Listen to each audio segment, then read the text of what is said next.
Sleep deprivation అంటే నిద్ర తక్కువ అవడం. ఇదేదో చాలా చిన్న మాట.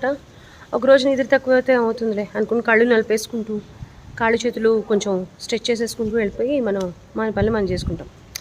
ఏదో 10 రోజులకు ఒకసారో, నెల రోజులకి 2, 3 సార్లు ఓకే చెల్తా. కానీ ఇదే రెగ్యులర్గా జరిగితే అసలు మన హెల్త్ మీద ఎలాంటి ఎఫెక్ట్స్ ఉంటాయో తెలుసా? మామూలుగా ఉండవు. ఈ చిన్న స్లీప్ డిప్రైవేషన్ ఇంత చేస్తుందా అని ఆశ్చర్యం కలక్క మాంది మన డీటెయిల్స్లోకి వెళ్తే. డీటెయిల్స్ అన్నీ నా పాడ్కాస్ట్లో నేను కంప్లీట్గా పొందుపరిచాను. వాటన్నిటిని వినాలనుకుంటే తప్పకుండా వినండి. Because sleep deprivation is the biggest thing now. ముఖ్యంగా ఆడవాళ్ళకి.